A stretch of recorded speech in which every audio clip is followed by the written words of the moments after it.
Hey, what's up, everybody? Hope you're having a wonderful day.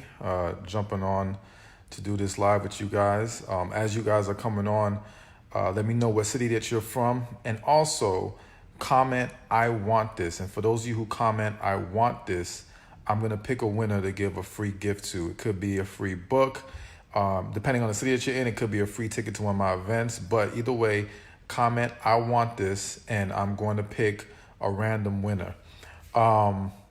So as we get into it tonight, as always, I'm gonna be here to answer some questions, and just sit here and talk to you guys.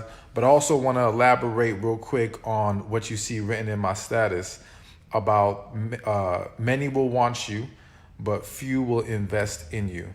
And I just want to quickly talk about it real quick, just to say, listen, you got to really understand that everyone who likes you or even catches your interest is not worth your time, is not meant to be in your life, is not meant to be entertained, and they aren't going to all be willing to pour into you the way that you need.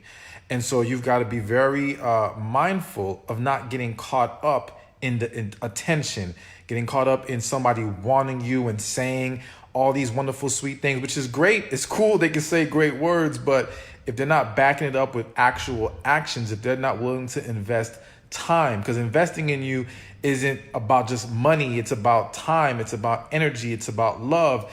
It's about communication. You know what I'm saying? You need these things, but I see so many people consistently getting caught up and sidetracked by the attention that they're getting from someone, or someone claiming they have interest, or you and your interest in them. But you've got to stay focused on what's important. And if the right foundation is being laid for you and that individual to have a great relationship.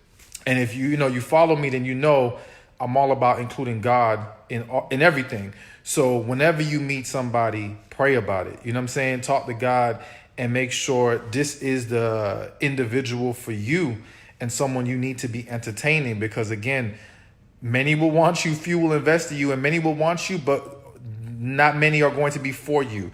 And so you got to be sure you don't get caught up in the wrong situations, because I've seen it damage people. I've seen it take people down the wrong path. People lose sight of their purpose. And I don't want that happening to any of you guys. So be sure to be mindful of that. And again, pray about it. But also, let me say this, heal. Heal from your past experiences. Heal from the things that you have to deal with. And if you follow me, you're going to hear me talk about healing like almost every single time, because it's so important. So don't neglect the need to heal, to do the work on yourself, because when you don't heal, you become more blind, or you struggle to embrace or address the red flags you see. You struggle to be in tune with your intuition. You struggle to hear God. You struggle to stay on the right track, because that brokenness that's existing deep within you is throwing everything off track. So be sure to flush that negative energy out of your system, heal from past hurts, do what needs to be done to make sure you're on the path God wants you on. So again, I'm here to answer some questions, but like I said, quick reminder, tell me what city you're from, but also comment "I want this," and I'm going to pick a random person who's going to get a free gift. Like I said, it could be a free book. It might be a free ticket. I'm just going to pick somebody and give something away.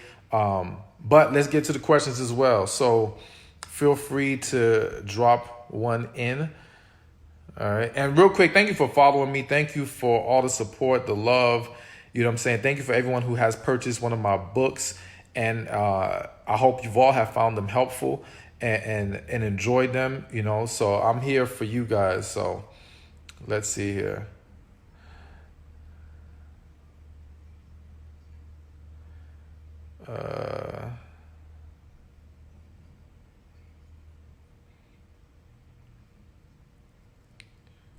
All right, so while I'm waiting for the questions to come rolling in, let me also mention, if you're not aware, I will be in Pittsburgh, Philadelphia, and DC next weekend, or this weekend coming up, for my You Deserve It tour. So if you're not aware of that, make sure to get your tickets. I got other cities coming up as well, such as New York, Boston, Houston, Dallas, New Orleans, Jacksonville. It's a whole bunch. All right. So just go to youdeserveittour.com after this whole video is done, and you can get your ticket if you're in one of the cities, or find out which city that's there so you can attend it. So Tara asks, do you have any recommendations on healing, book recommendations? I happen to have a book on healing that I would love for everybody to check out. It's called Love After Heartbreak. And it specifically breaks down the steps to healing. It's the exact steps I've given my clients all these years when it comes to healing. But I know that everyone can't come to a coaching session, and I personally cannot sit down and coach everybody one-on-one. So I put everything in the book. Now, let me say this. I'm never going to lie to you. The healing process is a heavy process, and it's going to take a lot out of you, but it's going to be the greatest thing you could have ever done. All right. It's going to really make a huge difference in your life in so many ways: physically, mentally, spiritually, emotionally, you name it. So loveafterheartbreak.com is where you can go to get that specific book. If you scroll through my page, you'll see links for Love After Heartbreak and other books as well. But definitely check it out. The people who have read it and have done the steps, because you have to do the actual steps. Do not make this one mistake. Do not think time alone is going to heal you. Time alone is not going to heal anybody. You've got to put more into it. You've got to really go through a process. Forgiveness is a part of that process. Getting things off your chest is a part of that process. There's a lot to it. So please don't think you can just wait and try to live life as you are and it's going to work itself out. It doesn't work like that. You've got to take the specific steps to make it happen. So let's see here. All right. So Michelle asks, how can you tell if a man is sent by God? All right. So this is why you've got to really get in tune with your spirit. And I'm talking about everybody here. All right. And it doesn't matter what your specific belief system is. If you believe in God, if you believe in the spirit, then understand that we were given a spirit of truth. That is a biblical thing. And so this is why women's intuition is so accurate. This is why your gut instinct is so accurate. That inner voice, the spirit within us knows the truth. The problem is we've become very detached from our spirit, and we keep relying on what we see, hear, or can touch to evaluate and determine what we're dealing with. And is this person serious? And is this? And I'm not saying you can't take any of those things into consideration, but understand that your spirit is the true source, it's the true clarity, or it can provide you with the clarity. It can provide you with the answers that you need. Learning how to go within, you feel it, you sense it. We're just blinded by our emotions. We're blinded by our fears. We're blinded by so many different things that make it hard for us to embrace what our spirits are telling us. So you've got to learn to reconnect. But reconnecting isn't just praying. Praying, of course, is a part of it. But I'm going to throw this at y'all real quick. The way that you're eating is having an effect on your ability to connect with your spirit. Your diets are having a huge effect. So if you want to connect more spiritually, I really want you guys to start looking at how you're eating. I'm not going to go on and on tonight about what specifically to eat, because also understand that what you eat is also determined by your specific body, or look into eating for your blood type. That can be very beneficial. But ultimately, better eating and learning how to improve your digestive system. Believe it or not, this may sound crazy and weird, but I'm telling you right now, look into it, do it. It's going to make a difference, and it will help you not just reconnect with your spirit more, help you with your energy, help you with your focus, help you with a lot of different things. So to wrap that question up, don't focus on what the man is showing you. Focus on learning to hear what God is telling you. Focus on learning to listen to your spirit. That will let you know everything you need to know. Let me also throw this one thing at y'all. All right, because this happens to a lot of women, but it can happen to men too. But I'm going to say this one for the women. When you're trying to figure out if that man really loves you, ask yourself, do you really love him? Because let me explain something to you. A lot of times you're trying to hold on to a guy because you think he loves you, or he loves you more than you love him, or it's a safe situation, but you're not truly in love with him. It's just safe there. And if you're not truly in love with him, then let me let you know right now, he's not truly in love with you either. True love is not a one-way thing. So if it does not exist within you, then what's happening with him is infatuation. All right. So if you cannot say with complete honesty and certainty that you are in love with him, then you can know right there he's not in love with you. And even if you could make the case that he was, it don't matter, because if you're not in love with him, it's not going to work. It's going to fall apart. It's going to blow up in your face. This happens to tons of women where they get with these men that they think it's safer because they believe he loves them, or he shows more love than them. They think that he's more into them than they are into him, and that's a safer situation. But it will never work, because you are not the woman he needs, and he can never be the man that you need. And at some point, you're not going to be able to keep this lie up. It's going to blow up in your face. And that's where we see broken marriages, broken relationships, and all kinds of dysfunction. So be honest with yourself about how you feel with that dude if you're trying to determine how he really feels about you. So Cassandra asks, are there men out there with the gift of celibacy? Yes. Now, to be technical, I believe it's actually called abstinence, as far as, like, I think celibacy, you can correct me if I'm wrong. Celibacy is when you're vowing to not have sex for the rest of your life. Which there are men, I mean, there are monks, or there are different guys who may engage on that more, be willing to walk that journey. However, I think the more correct term is abstinence. And believe it or not, there's a lot more abstinent men than women think.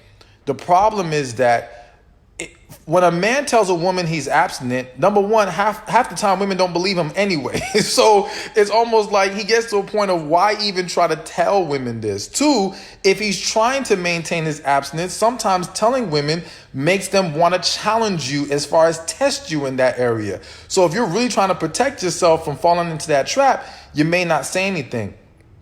Also, there are some people who think, if he says he's abstinent, he must be gay, or there's something else. Like, men get a lot of heat for actually admitting or acknowledging abstinence. It's crazy, but it happens. I guarantee you, I've talked to many men in private who are abstinent, but people wouldn't know. People have no idea, because they're not going around announcing it and making a big fuss about it. They're doing it for a deeper purpose, and they're focused on that. But everyone's not going to realize that's what they're on. So they do exist. And it's a lot. It's a lot more than you would think. A lot more.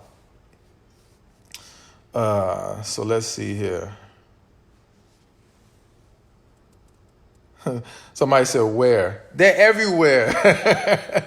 They're absolutely everywhere. It's just, again, they're not walking around with a billboard on their back, and they're not walking around with a megaphone making announcements about their abstinence, but it's there. It happens. There's a lot, you know what I'm saying? Again, it's just that men are not given that platform to feel comfortable speaking about abstinence and things of that nature. So let's see.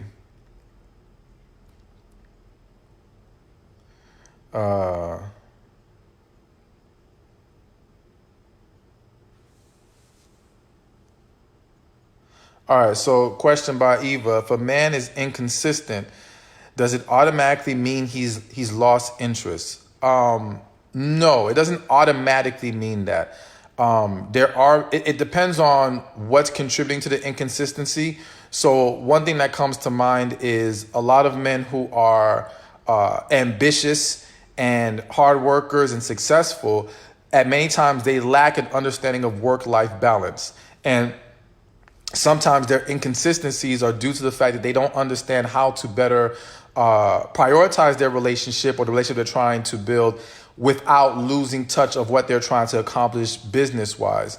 So it is possible that the inconsistencies are due to a lack of growth, essentially, on his end, and not understanding how to better handle that dynamic. So I wouldn't say automatically jump to the conclusion that he's lost interest.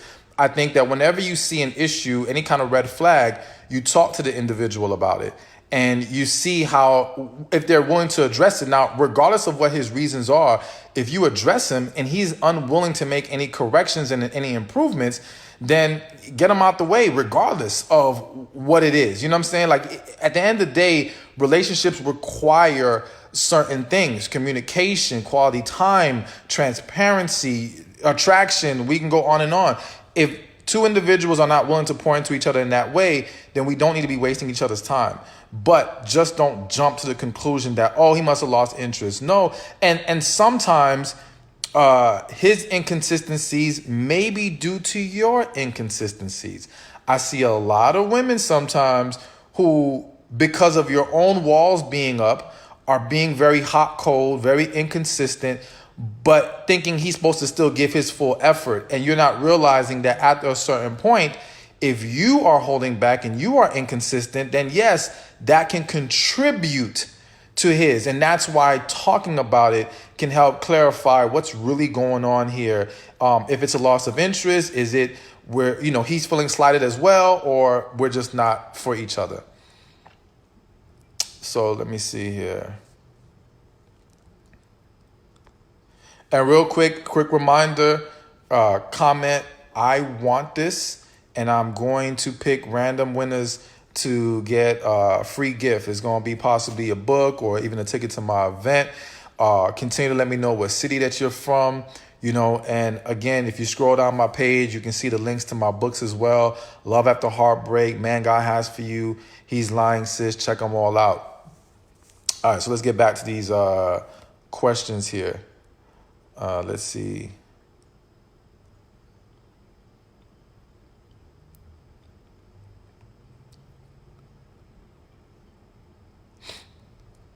All right, so question by Honey. Why is it that people with good hearts end up getting hurt the most? The reason why is because we use being good-hearted as a cover-up for being scared and at times lacking self-esteem and not seeing our self-worth. That is the reality of it. It's like when people say, oh, I'm too nice. No, you're not too nice. You're too afraid to say no. All right. So the issue isn't that you're good-hearted. The issue is that you don't know how to set boundaries. The issue is that you don't respect yourself enough. Not saying don't respect yourself at all, but enough to understand and recognize and put your foot down when someone is being disrespectful to you or mistreating you. We've got to be honest with ourselves about the deeper issues we're facing and why we may be lacking confidence, because a lack of confidence will contribute to us being afraid to hold people accountable. All right. And now we're letting things slide, not because we're so good hearted, but because we're afraid. We're afraid to lose them. We're afraid to have to find another option. We're afraid to, start all over again. We're afraid to be alone, whatever the case may be. So we've got to stop trying to hide behind these positive labels. I'm too nice. I'm too good hearted. No, you're too scared. Your confidence is too low. And because of that, once we can understand it, or once we can acknowledge that, now we can start addressing why. Why is your confidence that low? Why are you scared? Let's get to the root of the issue. Now we can heal from those things. We can flush those things out of your system, because guess what? You could still be the most beautiful, good-hearted, sweetest person on this earth and let people know you ain't one to play with. All right? Like, you don't have to let people run over you to be nice and sweet. You don't have to allow people to mistreat you to have a good heart. Like, none of that is required. So we can be both. We can be both and maintain positive energy, in all the things that we do. So let's get to the root of the issue and stop lying to ourselves about what's going on here. So let's see. And again, shout out to everybody who's on this live. I love y'all, seeing all the comments, all the people jumping on. This is awesome. So let's see here. Shout out to Inez, who says, your book, The Man God Has For You, has really opened my eyes and opened the doors to peace for me. Thank you. My pleasure. I'm really happy you enjoyed the book. If any of y'all haven't checked that out yet, themangodhasforyou.com. Again, all these things you guys can check out once the video is done. Just go on my page and you're going to see the links scrolling through my page. So let's see here. All right. Audrey asks, why would a man say he loves you, but he may not show it? How do men show love differently than women? Well, I don't. First, let's start with why a man would say I love you and he doesn't show it. Number one reason is because he don't really love you. He just said it to make you happy and to appease you. Now, is it possible that a man could say I love you, mean it, and still not show it in the way that you're looking to be loved? Yes, because a man loving you does not mean he knows how to love you. And so this is why I encourage people, women and men, to be very forthcoming and transparent about what they need in their relationship, how they want to be loved. Because if that person doesn't know what you need, how do we blame them for getting it wrong? Everybody's raised differently. Don't assume it's common sense. Don't assume, oh, well, he should know this, she should know this. Nah. Tell them. Now, and to me, that's the greatest test of how serious they are. Because if you tell them and now they know and there's no excuse, they're either going to step up or they need to get out the way. End of story. Because now you made it clear. But when you don't make it clear, you've excused them from having to, you've given them an excuse, basically. You've given them a way out or a cop out because you weren't clear with them. So be clear with the individual. And in regards to how men and women love differently, people love differently. People want to receive love differently. So you got to base it on the individual and take time to know the person you're dealing with. Talk to them, ask them what they like, what they want to receive from you. And then if you're willing to do it, great. If you're not, be honest, be like, yo, that don't work for me. I don't do this. Maybe we're not for each other. That's fine too. That happens. You know what I'm saying? But the more we can be transparent, then the quicker we can determine if we're really for each other or not. All right, you know what? I have got to respond to this. So this is coming from Beverly. Beverly says, I wonder why guys want to say I love you in like 2 weeks of dating. How can you love someone so fast? I think guys use I love you to manipulate. I love you should be a growing emotion. I'm going to have to respectfully disagree with you, Beverly. Now listen, don't get me wrong. Are there men who use I love you as manipulation? Absolutely. Are there men who are just really infatuated yet claiming I love you? Absolutely. But the idea that love has to be this over time emotion and that it happening too fast is like, oh, he must not be serious or she must not be serious is not true. The reality is that when two people experience a true, deep and genuine connection, that thing is instant, okay? And feeling like you love them, it's almost like the love's always been in you, and meeting that right person activates it like immediately. So I've seen tons of situations where that feeling of love or that acknowledgement of it happened very quickly. And it wasn't because it was fake. It was because it was more real than anything they've ever seen. And when we say, well, how could someone love someone that fast? Well, listen, especially when we're grown. When you're grown, all right, and let's just say over 30, all right, and I'm just throwing out a number. And you've been through enough people in your life, you know the difference between that person who sticks out like no one else did versus everyone else. So when that person stands out and there's a connection and that thing is so amazing and intense, yes, it is extremely possible to feel like you love them immediately and genuinely mean it. And because your spirit is recognizing its match. That's what I believe a connection is. A connection is when our spirit recognizes its match. And so don't be so quick to dismiss love occurring quickly. Again, go deeper than that. Ask yourself, am I feeling a connection here? Talk to God about it. Don't just jump on the notion that, oh, this happened quick, so it can't be real. Because I see a lot of people getting themselves in trouble going both ways with that. So let's see.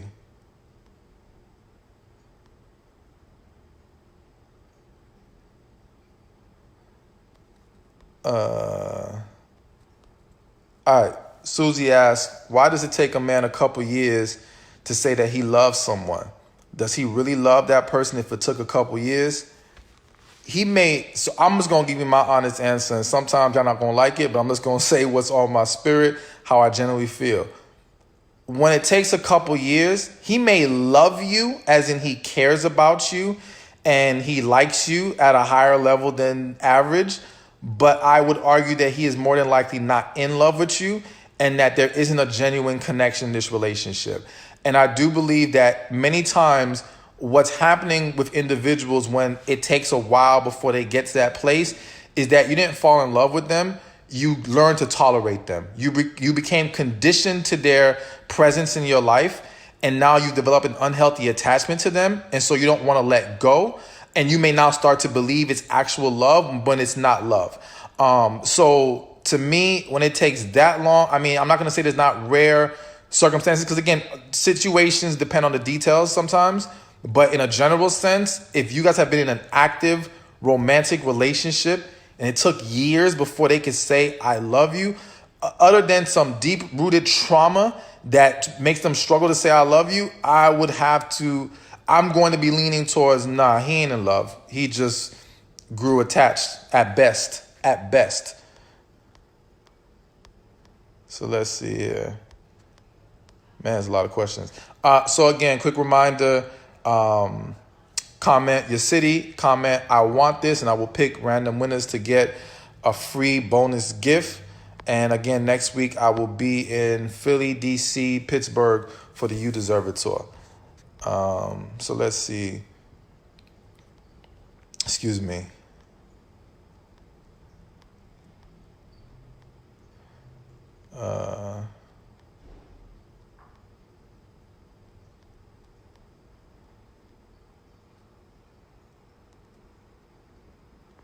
All right. I hope I said your name right. Sashi or Sasha. Either way, question is, why is it that men said they want a good woman? When they have it, they can't handle it. They think you are being controlling since you told them exactly what you want. Always remember, now listen, again, without more details, I can only give general answers, right? But what hits me when I read that question is, always remember it's not what you say, but how you say it. Telling someone what you desire, if they feel like you're being controlling, then that says to me your energy is coming off wrong. Your energy is either speaking down to them, it's attacking them, it's being abrasive in some kind of way. And that's the energy. It's not the communication of your desires, it's how you are communicating it. So you've got to take a step back and ask yourself, am I expressing myself in a positive and loving manner? No one is receptive to feeling attacked, feeling talked down to, or someone being condescending in any kind of way, or someone like you're checking them like you're his mama or something. Like nobody and no man is going to be receptive to that, okay? So you've got to really ask yourself, am I expressing myself in the most effective manner? Now, in regards to men want a good woman, but they seem like they can't handle it. Listen, men do want a good woman, but being a good woman does not mean you are the right woman for him. Same way that him being a good man does not mean he is the right man for you. And so, yes, people mess it up because they're not with the right person. And we're trying to force, a round thing into a square hole, or whatever the saying is. Like, you got to be mindful that just because we're good people doesn't mean we're for each other. And we have to be willing to recognize that. You're going to come across some great people that you like, but that doesn't mean jump into a relationship with them. That doesn't mean any of them are for you. There will be one that will be for you, but you've got to be careful of that. So a lot of men get involved with quote unquote good women, but they know deep inside she's not the one. And when that happens, it's a recipe for disaster every single time. It's going to go down this path of disaster. And then the belief will be, oh, well, men don't really want a good woman. No, they do. They really, really do. But again, every woman ain't the right one. So let's see here.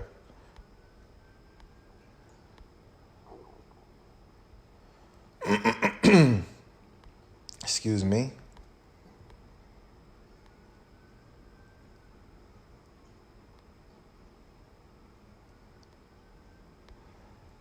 I'm trying to see what I can find here.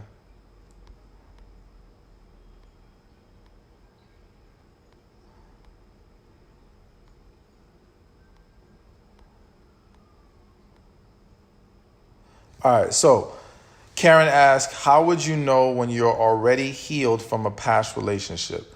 So you know you are healed when you are no longer walking in fear, all right?